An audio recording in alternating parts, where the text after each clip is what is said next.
সহি হাদিস, এটাই মেরাজের মূল হাদিস আমি যেটা এখন আপনাকে শোনাচ্ছি। রাসূল সাল্লাল্লাহু আলাইহি ওয়াসাল্লামের মেরাজটাই হলো আল্লাহ পাক তাকে নিজের চোখে নিদর্শনগুলা দেখাচ্ছেন। কি দেখাচ্ছেন? নিদর্শন। কোথায় কি আছে, জান্নাত জাহান্নাম, রাসূল নিজের চোখে দেখে তারপরে দুনিয়াতে আসছে।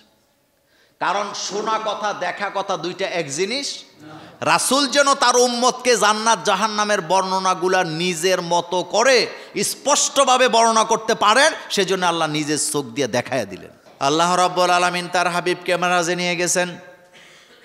সুবহানাল্লাযী আসরা বিআবদিহি লাইলাম মিনাল মাসজিদিল হারামি ইলাল মাসজিদিল আকসা আল্লাযী বারাকনা হাওলাহু লিনুরিয়াহু মিন আয়াতিনা ইন্নাহু হুয়াস সামিউল বাসীর। আল্লাহ পাক বলেন, তিনি পবিত্র সত্তা, যিনি তার বান্দাকে ভ্রমণ করিয়েছেন রাতের কিছু অংশে মিনাল মসজিদিল হারাম, মসজিদে হারাম থেকে ইলাল মসজিদিল আকসা, মসজিদ আকসা পর্যন্ত। দেখেন, মক্কা থেকে জেরুজালেম নিয়ে গেছে। কোথায় মক্কা, কোথায় জেরুজালেম। উম্মে হানির ঘরে রাসূল সাল্লাল্লাহু আলাইহি ওয়াসাল্লাম ঘুমায় আছে। জিবরাইল আমিন এসে রাসূলকে জাগালেন, জমজমের কাছে নিয়ে গেলেন। রাসূলের সিনা মোবারককে ফাঁক করে সেখান থেকে সব কিছু বের করে জমজমের পানি দিয়া দৌত কইরা আবার জাগা মতো রেখে দিয়া রাসূলকে নিয়ে জিবরাইল আমিন রওনা দিছে। রাসূল বলেন, বোরাক আসছে। আমি বোরাকে চড়ে বসলাম, চোখের পলকের মধ্যে বোরাক মক্কা থেকে জেরুজালেম চলে গেছে। কোথায় চলে গেছে? বোরাক। এই বোরাক নিয়ে আমাদের দেশে কুসংস্কার আছে। কিছু কিছু মানুষের ঘরে দেখবেন বোরাকের ছবি। তো বোরাকটা কেমন? গলার নিচটা হইল ঘোড়ার মতো, উপরটা হইল মহিলার মতো। তা আচ্ছা বলেন তো, আল্লাহ বুদয় আল্লাহ রব্বুল আলামিন বোরাক বানাইছে। বোরাক শব্দটি আসছে বারকুন থেকে। বিজলি মারে না, এই বিদ্যুৎ চমকায় যেটা আকাশে, এটাকে বলা হয় বারকুন। কি বলা হয়? বারকুন শব্দের অর্থ হলো বিদ্যুৎ, যেটা আকাশের মধ্যে চমকায়। তো আল্লাহ পাক এখানে ওই শব্দটাই ব্যবহার করে মূলত গতিবিধি বোঝানো হয়েছে। অর্থাৎ বিদ্যুতের গতি যেমন, ঠিক এর চাইতে আরো কঠিন ভয়ানক গতিতে বোরাক দিয়ে রাসূলুল্লাহ সাল্লাল্লাহু আলাইহি ওয়াসাল্লামকে মক্কা থেকে আল্লাহ জেরুজালেম নিয়ে গেছে। ক্ষমতাটা কার? আল্লাহ পাকের। রাসূল করিম সাল্লাল্লাহু আলাইহি ওয়াসাল্লাম মেরাজে গেছেন মক্কা থেকে। আল্লাহ রাব্বুল আলামিন তো আকাশে নিয়ে যেতে পারতেন, কিন্তু নেয় আগে নিছে কোথায়? জেরুজালেমে, মসজিদ আকসায়।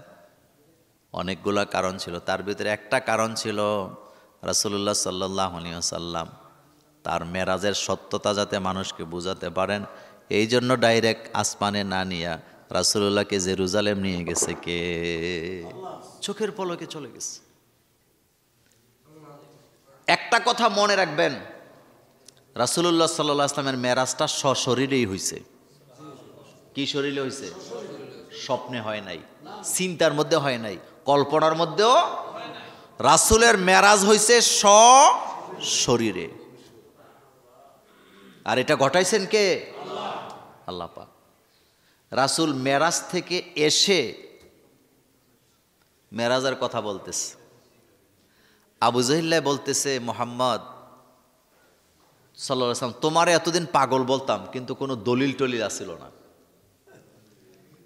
কিন্তু আজকে যখন তুমি বলছো রাতের কিছু অংশের মধ্যে তুমি মক্কা থেকে জেরুজালেম গেছো, সেখান থেকে প্রথম আকাশ, দ্বিতীয় আকাশ, তৃতীয় আকাশ, সপ্ত আকাশ, সিদরাতুল মুনতাহা, সেখানে চলে গেছো, এখন বোঝা যায় তুমি একটা কি শুধু পাগল না, বড্ড পাগল তুমি। তো মুহাম্মদ, তুমি যে কথাগুলি বলতেছ, এই কথাগুলো তোমার সবচেয়ে প্রিয় বন্ধু আবু বকর সিদ্দিকের কাছে বলি। তার চিন্তা হলো মানুষকে পথভ্রষ্ট করার একটা সুযোগ তৈরি হয়েছে। এটা হলো গোল্ডেন অপরচুনিটি তার জন্য। রাসূলকে যাও এক্ষণ বলে আসো। দৌড়ে গেছে, যায় কয়, আবু বকর, তোমার বাল্য বন্ধুকে নবী বলে মেনে নিয়েছ, সে তো পাগল হয়ে গেছে। কয় কি, কেন?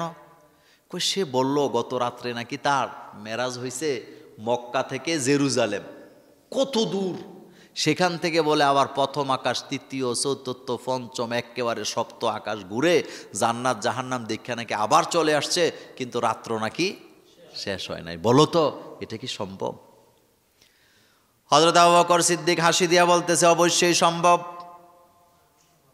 রাসূলের দরবারে আবু জাহেলরে নিয়ে গেছে, যায় দেখে রাসূল এখনো মেরাজের ঘটনা বর্ণনা করতেছেন। আবু বকর সিদ্দিক দরজায় দাঁড়ায় কয়, সাদ্দাকতা ইয়া রাসূলুল্লাহ, আপনি যে মেরাজের ঘটনা বলেছেন এটা 100% সত্য।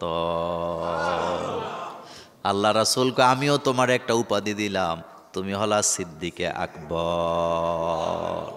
সিদ্দিকে অর্থাৎ সত্যবাদীদের মধ্যে শ্রেষ্ঠ সত্যবাদী তুমি, মানে সত্যবাদীদের মধ্যে শ্রেষ্ঠ সত্যবাদী তুমি। সুবহানাল্লাহ। আবু জাহেল কয়, তুমি যে মেরাজে গেছো কোনো সবুত টবুত আছে নাকি? রাসূলকে অনেক সবুত দিতে আছে, সবুত দেখাবার জন্য তো আল্লাহ আমারে নিয়ে গেছে। আমি যখন মক্কা থেকে জেরুজালেম যাচ্ছিলাম, পথের মধ্যে একদল লোকেরা তাদের ওট হারায়া খুঁজতেছিল, আমি তাদের ওটের সন্ধান দিয়েছি। আবু জাহেল কয়, তাদেরকে বাইর কর। খুঁজা বাইর করছে ওই কাফেলা। জিজ্ঞেস করতেছে, এত তারিখে রাত্রে তোরা কোথায় ছিলি? আমরা কাফেলা নিয়ে রাস্তায় আসছিলাম। কোনো দুর্ঘটনা ঘটছে নাকি? কয় হ্যাঁ ঘটছে। কয় সেটা কি? আমরা আমাদের ওট হারাইছিলাম। তো পাইছত কেমনে? কয়েকটা লোকেরা দেখলাম এদিক দিয়ে যায়, আমরা জিজ্ঞেস করলাম আপনি কি আমাদের ওটটা দেখছেন? তিনি আমাদেরকে ইশারা দিয়া যেই জায়গায় বলছে আমরা সেই জায়গায় আমাদের ওট পেয়েছি।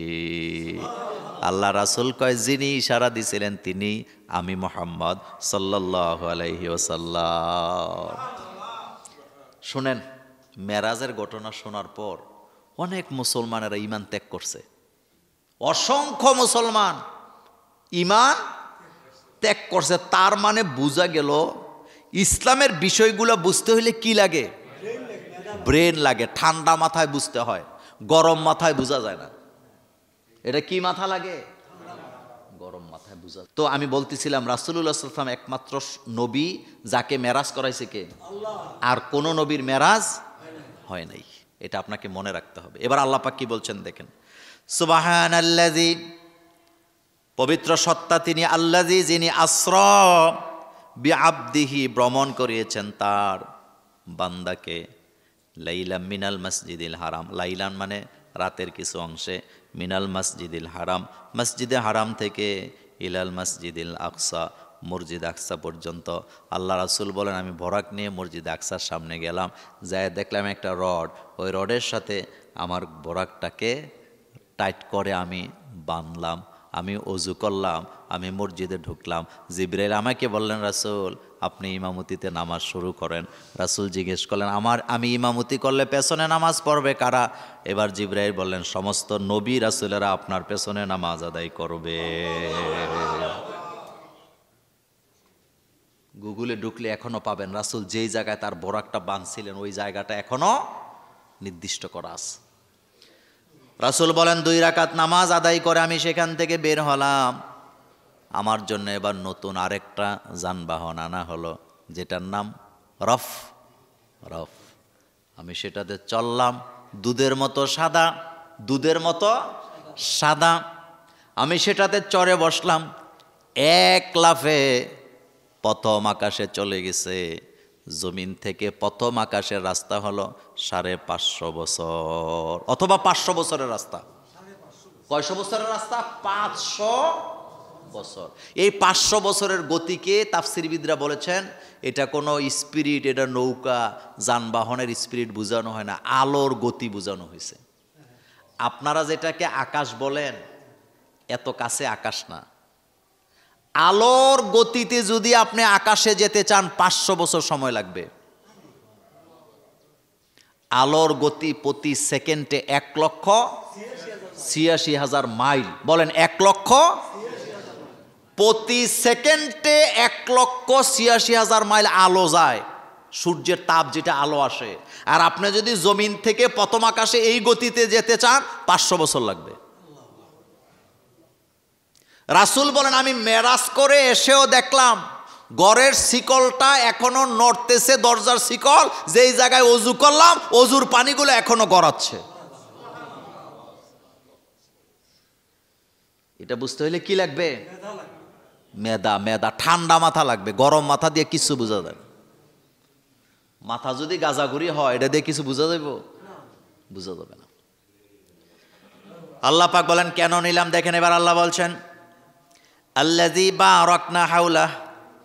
আল্লাহ পাক বলেন আমি মেরাজের চতুর্পাশটাকে বরকতময় করলাম, লিনুরিয়াহু মিন আয়াতিনা, আমি আমার নবীকে আমার নিদর্শনগুলো দেখাবার জন্য, আমার রহস্যগুলো দেখাবার জন্য আমি আমার নবীকে মেরাজে নিলাম। লম্বা হাদিস আছে। হযরত আনাস রাদিয়াল্লাহু তাআলা আনহু বলেন আন্না রাসূলুল্লাহ সাল্লাল্লাহু আলাইহি সাল্লাম কল, রাসূল বলেন উতিতু বিল বোরাক, আমার জন্য বোরাক আনা হলো, হুয়া দাব্বাতুল আবিয়াদ, সেটা দুধের চেতে আরো সাদা, তবিলুন ফাওকাল হিমার, লম্বাটা হবে গাদার মতো। মনোযোগ আছে আপনাদের? লম্বাটা কিসের মতো? গাদার মতো। আমাদের দেশের লোকেরা গাদা খুব একটা চিনে না। গাদাটা হইল গরুর বাছুরের কাছাকাছি, কথা ঠিক না? এবার রাসূল বলেন আমি তার মধ্যে চড়ে বসলাম, এক টানে সে আমাকে একটা লাফে বাইতুল মুকাদ্দাসে নিয়ে নামায় দিছে। কি তার স্পিড, কি তার গতি! আর আমাদের দেশে ক্যালেন্ডারের মধ্যে বোরাক বানায়। বোরাকের আবার একটা লেজও আছে, চুলও আছে, আবার মহিলাদের মধ্যে, নায়িকাদের মধ্যে আবার পাখাও আছে। দেখছেন না বোরাক? ছোটবেলা একজনের বাড়িতে গেছিলাম, উনি তাঁতের কাজ করত। আগে হাত দিয়ে লুঙ্গি বানিয়ে তো না, দেখছেন না আপনারা? আমি দেখছি, হ্যাঁ নিজে দেখছেন, এরকম করতো না। তো ওনার ঘরে যাইয়া দেখি ওনার মাথার উপরে এইরকমের একটা ছবি লটকায় রাখছে। তো ছোট তো তখন স্কুলে পড়ি, কোন ক্লাসে পড়ি মনে নাই। উনি আবার আমার বাপের বন্ধু আছিল। তো জিজ্ঞেস করলাম এটা কি? কয় তোবাস, এটা ছিল না। তাই আমি বললাম কি এটা? কয় এটা হলো বোরাক, রাসূলুল্লাহ সাল্লাল্লাহু আলাইহি ওয়াসাল্লাম এটা দিয়েই মেরাজে গেছে। তখন তো আর মাদ্রাসায় পড়ি না, হাদিস করানো যায় না, মনে মনে ভাবলাম আরে এত সুন্দর বোরাক। পরে হাদিস পড়া বুঝলাম এটা ভুয়া। এটা কি? ভুয়া। রাসূল সাল্লাল্লাহু আলাইহি ওয়াসাল্লাম মেরাজে যাবেন এরকম নোংরা টাইপের বোরাক আল্লাহ দেয় নাই। বোরাকটা কেমন ছিল রাসূল বললেন এটা ওহুয়া দাব্বাতুন আবিয়াদ, সেটা এত সাদা, দুধের মতো ধবধবে সাদা। সুবহানাল্লাহ, দুধের মতো ধবধবে সাদা, তবিলুন, লম্বাই ছিল, ফাওকাল হেমার, গাদার মতো, মানে খচ্চর যেটাকে বলে, এটার মতো কি ছিল? রাসূল কারীম সাল্লাল্লাহু আলাইহি ওয়াসাল্লাম লম্বা হাদিস পুরোটা বলতে পারবো না, যতটুকু যাওয়া যায়। আল্লাহ রাসূল বলেন আমি সেখান থেকে প্রথম আকাশে গেলাম, সুম্মা দাখালতু মসজিদ, আমি মসজিদে প্রবেশ করলাম। ওই যে আগে বললাম ফাসাল্লাইতু ফিহি রাকাতাইন, আমি 2 রাকাত নামাজ আদায় করলাম। সুম্মা খারাজতু, তারপরে সেখান থেকে বাইরে হলাম। ফাজাআনি জিবরাইল আলাইহিস সালাম, তখন জিবরাইল আসলেন। জিবরাইল আমিন এসে আমার জন্য আরেকটা যানবাহন নিয়ে আসলেন, সেটাও দেখতে পেলাম দুধের মতো সাদা। জিবরাইল আমাকে বললেন রাসূল আপনি চড়ে বসেন। আমি বসলাম। সুম্মা আরাজা বিনা ইলা সামাই, আমাকে জিবরাইল সেই রফরফ সহ এক লাফে প্রথম আকাশে চলে গেছে। সুবহানাল্লাহ পড়েন। কয় লাফ? সুম্মা আরাজা বিনা ইলা সামাই ফাস্তাফতাহা বিজিবরাইল, সেখানে যাওয়ার পরে জিবরাইল দরজার কড়া নাড়া দিলেন। কি নাড়া দিছে? তার মানে আকাশের দরজা খোলা থাকে না বন্ধ থাকে? দরজা বন্ধ। জিবরাইল যখন দরজা নাড়া দিছে, ফাকিলা মান আনতা, সেখান থেকে প্রশ্ন করা হয়েছে আপনি কে? কলা জিবরাইল, জিবরাইল বললেন আমি জিবরাইল। আমি কে? জিবরাইল। দরজা এখনো খোলা হয় না। ওমাম মা আকা, এবার প্রশ্ন করছে আপনার সাথে কে? ওমাম মা আকা, আপনার সাথে কে? কলা মুহাম্মাদুন, জিবরাইল বলে আমার সাথে মুহাম্মাদুর রাসূলুল্লাহ সাল্লাল্লাহু আলাইহি ওয়াসাল্লাম। তাহলে আমরা কয়জন? একজন জিবরাইল, আরেকজন মুহাম্মাদুর। সহিহ হাদিস, এটাই মেরাজের মূল হাদিস, আমি যেটা এখন আপনাকে শোনাচ্ছি। বলা হলো আপনার সাথে কে? কয় আমার সাথে মুহাম্মদ সাল্লাল্লাহু আলাইহি ওয়াসাল্লাম। এখন বলবেন দরজা কেন বন্ধ? এটা নিরাপত্তা শিক্ষা দেওয়া হয়, কারণ দরজা খোলা থাকলে শয়তানি সেখানে আসে না। না, দরজা খোলা থাকে না বন্ধ থাকে? বন্ধ থাকে। দরজা জানালা খুললে ভাত খায়েন না, দৃষ্টি পড়ে। সে আলোচনা আরেকদিন করব। এবার রাসূল বলেন, যখন খোলা হলো, কিলা ওয়াকাদ বইস ইলাইহি ক্বালা কাদ বইসা ইলাইহি ফাফুতিহা লানা। জিব্রাইলকে জিজ্ঞেস করা হলো, মুহাম্মদ সাল্লাল্লাহু আলাইহি ওয়াসাল্লামকে কি এখানে দাওয়াত করা হইল নাকি? ফেরেশতারা বললেন, দাওয়াত করা হয়েছে নাকি? জিব্রাইল কয়, হ্যাঁ, তাকে আল্লাহ ডেকেছেন মেরাজে নেওয়ার জন্য। বলার সাথে সাথে ফাফুতিহা লানা, আমাদের জন্য দরজা খোলা হলো। ফাফুতিহা লানা, আমাদের জন্য দরজা খুলে দেওয়া হলো। সুবহানাল্লাহ, আমাদের জন্য গেট খুলে দেওয়া হলো। এই জন্য বলি, নিরাপত্তাটা মেরাজ শিক্ষা দিছে আমাদেরকে। মেরাজের শিক্ষা অনেকগুলো শিক্ষা আছে, আমি একটা জুমাতে একাধারে সেগুলো বলবো, শোনেন। বাছাই করা লোক যেখানে ঢুকে সেখানে ফিতনা হওয়ার কোনো সম্ভাবনা থাকে না, কিন্তু গণহারে ঢুকতে দিলে সমস্যা আছে না নাই? দেখেন, মিজানুর রহমান আজহারি যশোরে মাহফিল করছে, সব মানুষ গেছে, তো পকেট মার বোধহয় যায় নাই। 300 জিডি হয়েছে, 300 জিডি হয়েছে, 300। কারো মোবাইল নাই, কারো মানি ব্যাগ নাই, কারো গলা চেইন নেই। আচ্ছা বলেন তো, গণহারে লোক গেছে, তার মানে চোরের কোনো শ্বশুর বাড়ি নাই, হয়েছে চুরি। এখানে আজহারির কি কোনো দোষ আছে? না, জনগণ ঢুকছে গণহারে, যে পারছে তে। এখানে হিন্দু, বৌদ্ধ, খ্রিস্টান, চোর, বাটপার, হাইজেকার, ভালো মানুষ, মুসল্লি সবাই কি গেছে। কিন্তু কুমিল্লা টাউন হলে একটা মিটিং হয়েছে, আপনাদের মনে আছে কিনা? বাছাই করা লোক ঢুকাইছে, কোরআনের কর্মী ছাড়া যাওয়ার কোনো অনুমতি নাই। ঈদগার ময়দানে হাজার হাজার মহিলারা গেল, কারো একটা চেইনও হারাইলো না। আবার কি বলে, টাউন হলে হাজার হাজার লোক, আমিও তো সেখানে ছিলাম, একটা মোবাইলও হারাইলো না। উল্টা ঘোষণা দেওয়া হয়েছে, গেটের কাছে 8টা মোবাইল পাওয়া গেছে, উপযুক্ত প্রমাণ দিয়ে নিয়ে যাবেন। আমি বুঝাইলাম, বাছাই করা লোক যেখানে থাকে সেখানে গ্যাঞ্জাম হওয়ার সম্ভাবনা নাই। আমার কলিজার ভাইয়েরা, রাসূল বলেন, ফাফুতিহা লানা, আমাদের জন্য দরজা খোলা হলো। ফাইজা আনা বি আদম, আমরা সেখানে যাইয়া আদম নবীকে দেখতে পেলাম। কোন নবী? তাহলে প্রথম আকাশে কোন নবী আছে? আমি যখন গেলাম, আমাকে আদম আলাইহিস সালাম ডাক দিয়েছে, বৎস এদিকে আসো। আমি গেলাম, আদম নবী আমার জন্য দোয়া করলেন। সুবহানাল্লাহ পড়েন। কি করলেন? দোয়া করলেন। সুম্মা আরাজা বাইনা ইলাস সামাই সানি, আমি আদমের কাছে যখন গেলাম, আদম আলাইহিস সালামের কাছে যাইয়া দেখলাম, আদমের ডান পাশে হাজার হাজার লক্ষ লক্ষ রু, বাম পাশে হাজার হাজার রু সন্তান। আমি জিজ্ঞেস করলাম, জিবরাইল, আদমের ডান পাশে কারা, বাম পাশে কারা? জিবরাইল আমাকে বললেন, রাসূল গো, আদম আলাইহিস সালামের ডান পাশে তার ওই সন্তানেরা যারা নেককার, যারা জান্নাতি, আর বাম পাশে ওই সমস্ত লোকেরা বদকারেরা, যারা জাহান্নামী। তাহলে বোঝা গেল, যারা ডানপন্থী তারা জান্নাতি, যারা বামপন্থী তাদের কপালে জাহান্নাম আছে না নাই? চিৎকার দিয়ে বলেন, আমরা ডানপন্থী না বামপন্থী? কোনো সন্দেহ আছে?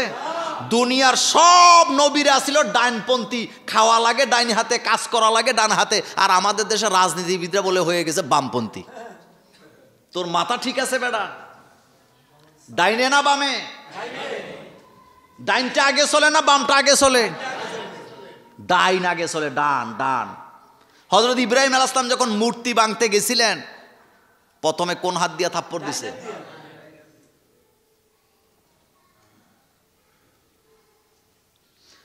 রাসূল কারীম সাল্লাল্লাহু আলাইহি ওয়াসাল্লাম বলেন, প্রথম আকাশে আমি এই অবস্থা আদম আলাইহিস সালামের কাছে দেখলাম।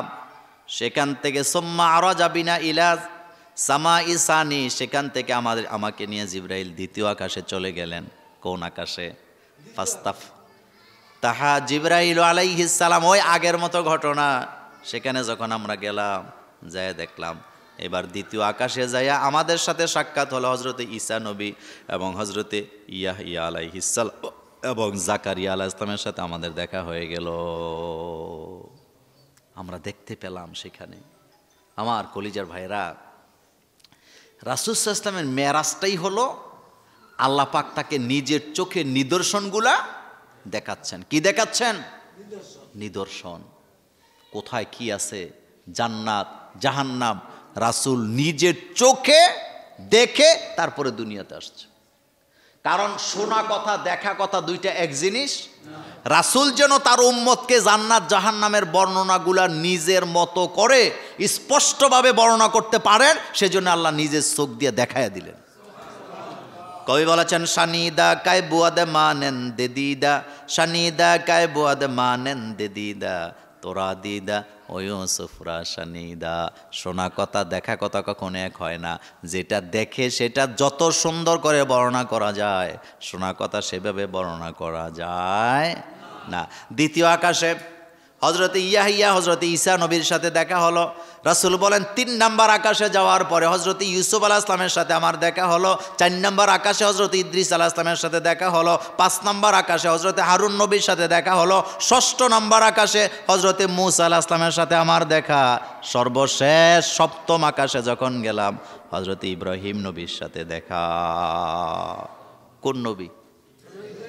ইব্রাহিম নবীরে যখন দেখছে, যায় দেখে হাজার হাজার বাচ্চারা ইব্রাহিম আলাইহিস সালামের চতুর্পাশে বসা। এবার জিজ্ঞেস করতেছে জিবরাইল, এই লোকটার চেহারা তো আমার মতো। রাসূল বলে, আমি যখন ইব্রাহিম আলাইহিস সালামকে দেখলাম, আমি তাকায় দেখি আমার চেহারা আর ইব্রাহিম আলাইহিস সালামের চেহারা একরকম।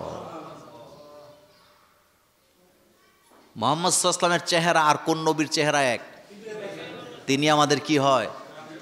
আরো জোরে বলেন। জাতি। আসতে বলেন কেন? জোরে বলেন। কোন সন্দেহ আছে? এটা ঠিক করছে কে? এটা আল্লাহ ঠিক করে দিচ্ছে। মিল্লাতা আবিকুম, এটা তোমাদের মিল্লাতের আব্বা ইব্রাহিম নবী। মা আয়েশা বলেন, রাসূলের সাথে আমি রাগ করতাম, রাসূল বুঝে যেত। আল্লাহ রাসূলকে, আয়েশা তুমি আমার সাথে রাগ করলে আমি বুঝি। রাসূল বলেন, আয়েশা কিভাবে বুঝো? আয়েশা বলতেছে, রাসূল আমি যখন রাগ করি আপনি আমার রাগ বুঝে ফেলেন। আয়েশা বলতেছে, রাসূল গো কিভাবে বোঝেন? রাসূল কয়, তুমি যখন আমার সাথে রাগ করে থাকো তখন বলো ইব্রাহিমের আল্লাহ আমাদের প্রতি রহম করুক, আর যখন খুশি থাকো তখন বলো মুহাম্মদ সাল্লাল্লাহু আলাইহি ওয়াসাল্লামের আল্লাহ আমাদের প্রতি রহম করুক। তার মানে যখন রাগ করে থাকে তখন কোন নবীর নাম নেয়? হ্যাঁ, এই তো বুঝছেন। আর যখন খুশি থাকে তখন মুহাম্মদ সাল্লাল্লাহু আলাইহি ওয়াসাল্লামের নাম নেয়। কথা কি বুঝে আসছে? রাসূল সাল্লাল্লাহু আলাইহি ওয়াসাল্লাম এর স্ত্রীদের সাথে রাসূলের খুনসুটি হইতো নাকি হইতো না? হইতো। আপনি সুনানে আবু দাউদের হাদিসগুলো পড়বেন। স্বামী স্ত্রী যেখানে মান অভিমান আছে, এটা থাকবেই, এটা থাকবেই। এটা না থাকলে ভালোবাসা আছে নাকি? নাই। এটা সুন্দর হয় না, সেই ব্যাপারে আরেক দিন বলবো। তাহলে ৭ম আকাশে কার সাথে দেখা হয়েছে? ইব্রাহিম। আর ৬ নাম্বার আকাশে দেখা হয়েছে মূসা আলাইহিস সালামের সাথে। কার সাথে? মূসা আলাইহিস সালাম। মূসা আলাইহিস সালাম আমার জন্য দোয়া করে দিলেন। সব নবীরা আমার জন্য কি করলেন? রাসূল বলেন, ৭ম আকাশে প্রত্যেক নবীরা আমাকে সালাম কালাম কৌশল বিনিময় করার পর আমাকে বাইতুল মামুরে নিয়ে যাওয়া হলো। সেখানে যায় দেখলাম প্রত্যেকবার ৭০,০০০ ফেরেশতারা 2 রাকাত নামাজ আদায় করে। বাইতুল মামুর একটা কিসের নাম? ফেরেশতাদের মসজিদ। বলেন কার মসজিদ? যেই ফেরেশতা 2 রাকাত নামাজ পড়ে বাইরে হয়, ওই ফেরেশতা কিয়ামতের আগে আর ওই মসজিদে ঢোকার পারমিশন। তাহলে বুঝেন ফেরেশতা কত বানাইছে আল্লাহ, কত ফেরেশতা আল্লাহ বানাইছেন প্রত্যেকটা মানুষের। আমরা যখন মায়ের পেটে আসি, বাচ্চা মায়ের পেটে আসার সাথে সাথে ওই বাচ্চার জন্য আল্লাহ একজন ফেরেশতা নিযুক্ত করেন। যতক্ষণ বাচ্চা ডেলিভারি না হয়, বুখারীর হাদিসে রাসূল বলছেন, ততক্ষণ পর্যন্ত ওই বাচ্চাকে ফেরেশতা পাহারা দেয়। আর প্রত্যেকটা মানুষের সাথে কন্টিনিউ 5 জন করে ফেরেশতা আছে। কয়জন? একজন খাবারের ফেরেশতা, একজন কথা বলার ফেরেশতা, একজন হাঁটা চলার ফেরেশতা, আর 2 জন হলো একজন ডান কাঁধে আর একজন বাম কাঁধে। কয়জন হয়েছে? কয়জন? একজন হইল কি? খাবার খাবার যে খান, এমনি এমনি আপনি খাবার খাইতেছেন, চাবাইতেছেন, গিলতেছেন, আপনি মনে করতেছেন নিজে নিজে সব হচ্ছে না, আল্লাহ ফেরেশতা নিযুক্ত করে রাখছে। 2 নাম্বার কথা বলা, এই যে কথা বলতেছেন, মৃত্যুর আগে জবান বন্ধ হয় না, কথা বলার ফেরেশতা বিদায়, চলে গেছে, আর কথা বলতে পারবেন না। 3 নাম্বার হাঁটা চলা, মানুষ মৃত্যুর আগে কি হয়, হাঁটা চলা বন্ধ হয়ে যায়, ফেরেশতা চলে গেছে। আর 2 জন, একজন ডানে আরেকজন কিরামান কাতিবিন ইয়ালামুনা মা তাফআলুন, ফেরেশতা দিয়ে আল্লাহ ভর্তি করে। ফেরেশতারা হলো আল্লাহ পাকের রাষ্ট্রীয় কর্মচারী, সুবহানাল্লাহ পড়েন। ফেরেশতারা আল্লাহর কি, এ মসজিদে ফেরেশতা নাই? সিনেমা হলে আছেন? তো বলতেছিলাম আল্লাহ রাসূল বলেন 70,000 ফেরেশতা এক একবারে নামাজ আদায় করে, সুবহানাল্লাহ। তারা একবার নামাজ পড়লে আর দ্বিতীয়বার সুযোগ। রাসূল বলেন সেখান থেকে সিদরাতুল মুনতাহা গেলাম। কোথায় গেল? সিদরাতুল মুনতাহা। সেখানে আমি যাই 4টা নদী দেখলাম। 4টা নদী। কয়টা? 2টা প্রকাশ্যে, 2টা অপ্রকাশ্যে। 2টা দেখা যায় আর 2টা দেখা যায় না। ফোরাত নদী, নীল নদী, এই কথাগুলো হাদিসে আসছে। রাসূলকে আল্লাহ পাক এটা দেখায়া বর্ণনা দিছে, ফোরাত নদী, নীল নদী যত লম্বা, যে এলাকা নিয়ে আছে, পুরা এলাকাটা রাষ্ট্রপ্রধান আমি আল্লাহ আপনাকে বানায় দেব। রাসূল রাষ্ট্র চালাইছে, রাসূলের বিরুদ্ধে কোনো অভিযোগ ছিল? কোনো অভিযোগ ছিল? কেউ কি করতে পারছে? কারণ এখানে ইনসাফ আছে। বলেন এখানে কি আছে? ইনসাফ। রাসূল নিজের সাহাবাদের বিরুদ্ধেও সত্যের বিষয়ে রায় দিতে কোনো দ্বিধা করে নাই। সাহাবা বিচার মানে নাই। হযরত ওমর তাকে কি করলেন? কল্লা ফালায় দিলেন। কারণ রাসূলের বিচার যারা মানে না, তারা দুনিয়াতে বাঁচার কোনো রাস্তা। আমার কলিজার বেড়া, আল্লাহ রাসূল বলেন বাইতুল মামুরে যাওয়ার পর 1 পেয়ালা শরবত আমাকে দেওয়া হলো, একটাতে দুধের শরবত, আর একটা হলো মধুর শরবত আমার সামনে আনা হলো। আল্লাহ রাসূল মধুটা পান করেন নাই, রাসূল দুধটাই পান করলেন। রাসূল বলেন আমি যদি মধুটা পান করতাম আমার উম্মতের সর্বনাশ হয়ে যেত। পরীক্ষা চলছে। কি চলছে? পরীক্ষা। ব্যাখ্যা দেব না, সময় কই পাবো।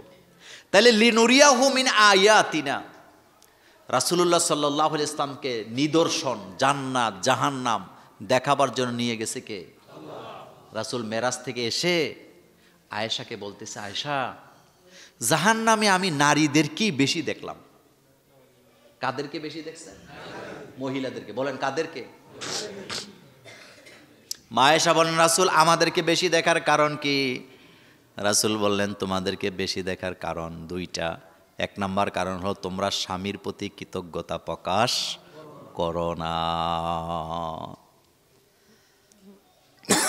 একজন স্বামী কত কষ্ট করে কামাই করে তার স্ত্রীকে, বাচ্চাদেরকে লালন পালন করে, এটা লাখের মধ্যে একজন মহিলাও হৃদয় থেকে অনুভব করে না, বরং আরো চোখ রাঙ্গায় কবে এটা আপনার দায়িত্ব। বলে কিনা? আরেকটা কথা বারবার বলে দেখবেন, কবে আমি দেখে আর কি আপনার কাছে টিক্কা আছে। বলেনি আমি দেখে আপনার সংসার করি, আমি দেখে টিকে আছি। কত বড় জঘন্য কথা।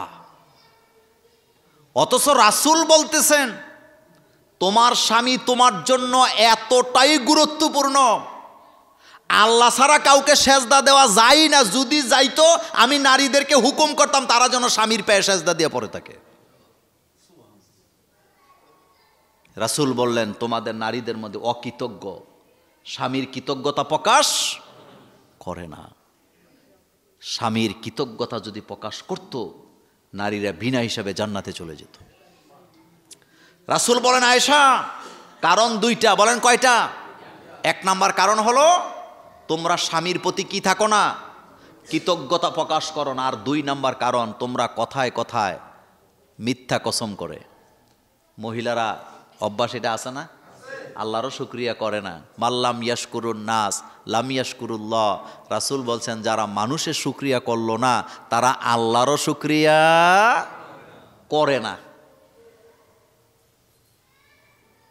আচ্ছা বলেন তো, নারীরা জান্নাতে যাওয়া সহজ না কঠিন? সহজ করছে কে? পুরুষের যাওয়া অনেক কঠিন, কিন্তু নারীদের জন্য জান্নাতের রাস্তা একদম সহজ। কিন্তু সহজ পাইয়াও যেতে পারবে না, যেতে পারবে না। এক ভয়ানক ব্যাপার।